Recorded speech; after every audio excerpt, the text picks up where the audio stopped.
Erore të vendit ishte në gatishmëri të plot. Pamjet e transmetuara treguan ndërtesa në tym në lagjet rezidenciale. Gjimi sionist përdori dorën e tij të përgjakshme ndaj një krimi në vendin ton të dashur këtë mëngjes dhe zbuloi natyrën e tij të ligë, duke goditur qendrat e banimit më shumë se kur më parë. Regjimi duhet të presë në dëshkim të rënd. Disa komandantë dhe shkencëtar u martirizuan në sulmet e armikut. Pasardhësit dhe kolegët e tyre do të rifillojnë menjëherë detyrat e tyre me vullnetin e Zotit.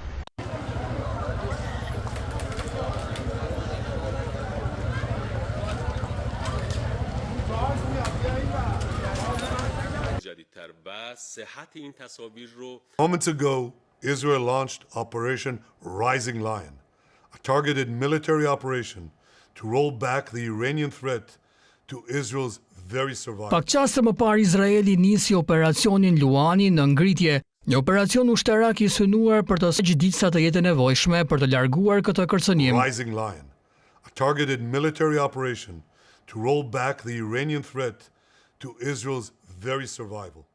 Shefi I shtabit të ushtrisë izraelite, Eyal Zamir, tha se Izraeli nuk kishte zgjidhje tjetër përveç se të kryente sulm kundër Iranit dhe se ushtria ka rekrutuar 10 mijëra ushtar për mbrojtje kundër një sulmi të pritur hakmarrës, që mund të jetë I ndryshëm nga ai me të cilin jemi mësuar.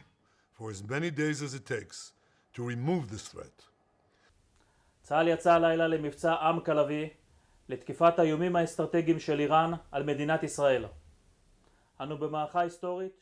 Forcat e mbrojtjes së Izraelit filluan sot operacionin Luani në ngritje për të sulmuar kërcënimet strategjike të Iranit ndaj shtetit të Izraelit.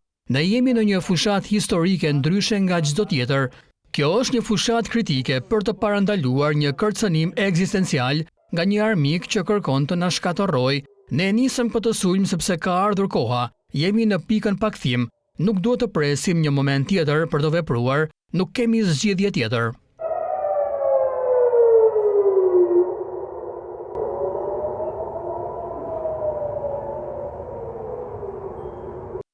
Sirenat e alarmit u dëgjuan në Jeruzalem në orët e para të së premtes, si dhe në të gjithë Izraelin, teksa Izraeli goditi Iranin. Alarmi u dërgua nga komanda e frontit të brendshëm të ushtrisë izraelite herët të premten në mëngjes, duke u bërë thirrje izraelitëve të qëndrojnë afër qendrave të strehimit. Qëndroni afër hapësirës së mbrojtur, lëvizjet duhet të reduktohen dhe grumbullimet të shmangen.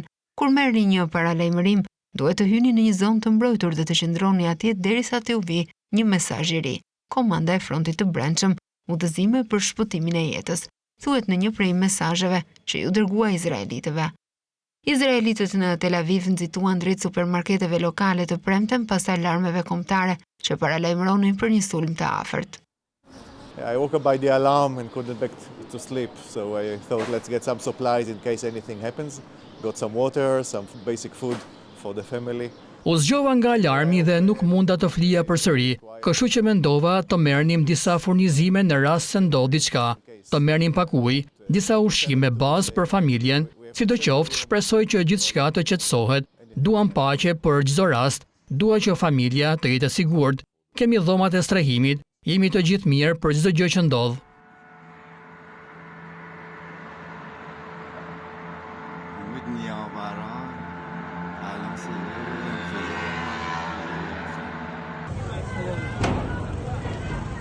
Disa orë pasi Izraeli kreu sulmet ndaj Iranit.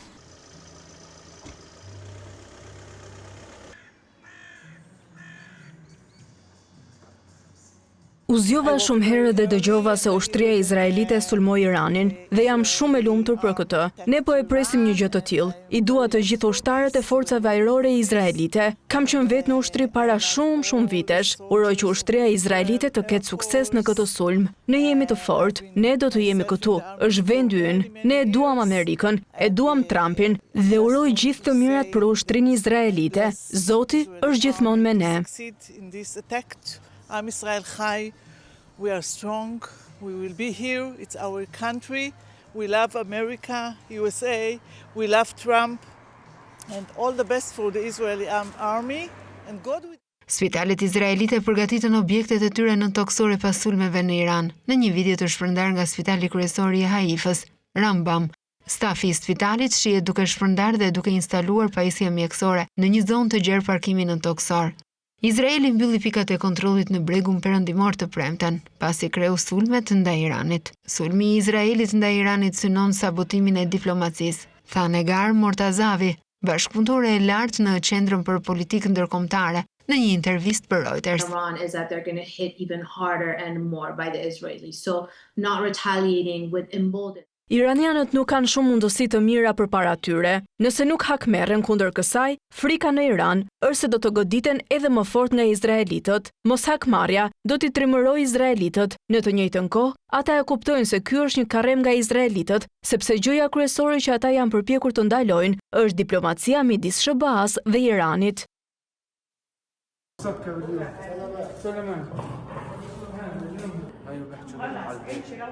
Në një postim në Truth Social të njëjtën më 12 qershor pas dite para sulmeve të Izraelit, presidenti i SBA-s Donald Trump tha se SBA-ja mbetet e përkushtuar ndaj një rezolute diplomatike për çështjen bërthamore të Iranit. Ne mbetemi të përkushtuar ndaj një zgjidhjeje diplomatike për çështjen bërthamore të Iranit. E gjithë administrata ime është udhëzuar të negociojë me Iranin. Ata mund të jenë një vend i shkëlqyer, por së pari duhet të heqin dorë plotësisht nga shpresat për të siguruar një armë bërthamore. Faleminderit për vëmendjen tuaj ndaj kësaj çështjeje, është shprehur Trump. Gjithashtu të njëjtën, sekretari amerikan i shtetit Marco Rubio tha se Shtetet e Bashkuara të Amerikës nuk ishin të përfshira në sulmet e Izraelit kundër Iranit, ndërsa i kërkoi gjithashtu Teheranit të mos shënjestrojë interesat ose personelin e SBA-s në rajon. Sonte Izraeli ndërmori veprime të njëanshme kundër Iranit. Ne nuk jemi të përfshirë në sulme kundër Iranit dhe përparësia jonë kryesore është mbrojtja e forcave amerikane në rajon. Izraeli na njofti nuk duhet të synojë interesat ose personelin e SBA-s. Very survival. This operation will continue for as many days as it takes to remove this threat.